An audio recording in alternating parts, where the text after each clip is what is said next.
1.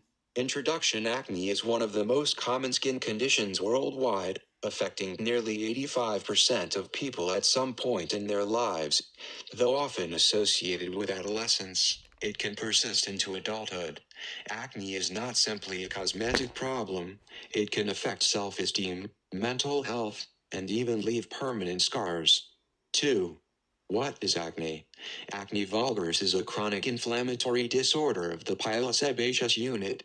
That's the hair follicle plus its attached oil, sebaceous gland.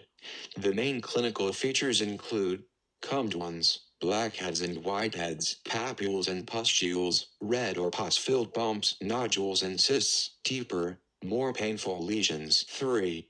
Pathophysiology. Why it happens. Acne develops due to four main processes working together.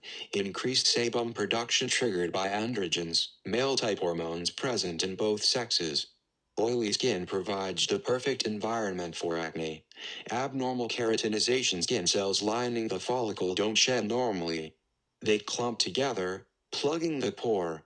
Bacterial overgrowth. The main bacteria is Cutibacterium acnes, formerly Propionibacterium acnes. It thrives in clogged, oily follicles. Inflammation. The immune system reacts to bacteria and blocked pores, creating redness, swelling, and pain. 4. Risk factors. Age. Most common in teens, but can appear at any age. Hormones, puberty, menstrual cycles, pregnancy, or hormonal disorders like PCOS. Genetics. Family history strongly influences acne severity. Diet. High glycemic foods, dairy, and certain fats may worsen acne in some people. Stress doesn't cause acne, but can flare it. Cosmetics or medications. Heavy oils, steroids, or certain drugs may trigger outbreaks. 5. Classification. Types of acne. Mild, mostly Comedones, few papules, pustules.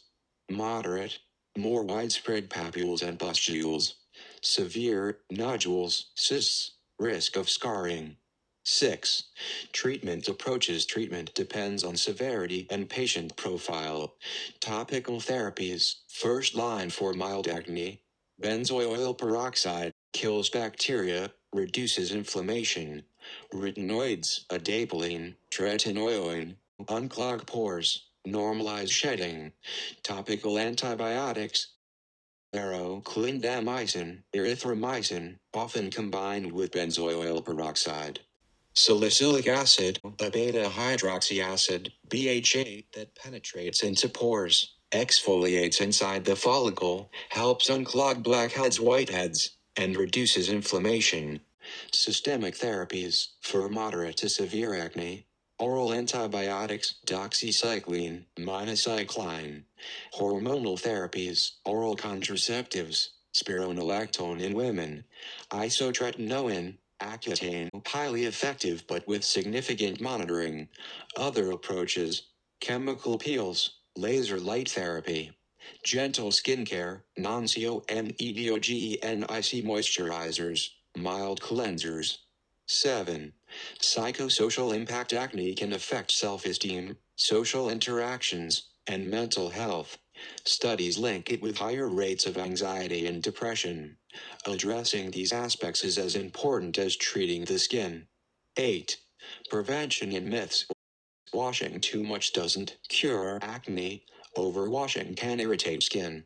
Chocolate and greasy foods are not direct causes, though diet plays a role. Acne is not caused by poor hygiene.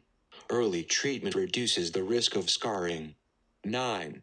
Conclusion. Acne is a multifactorial condition involving hormones, oil production, bacteria, and inflammation. While common, it deserves serious attention because of both its physical and emotional impact. Modern medicine offers many effective therapies, but management often requires patience, consistency, and sometimes a combination of treatments.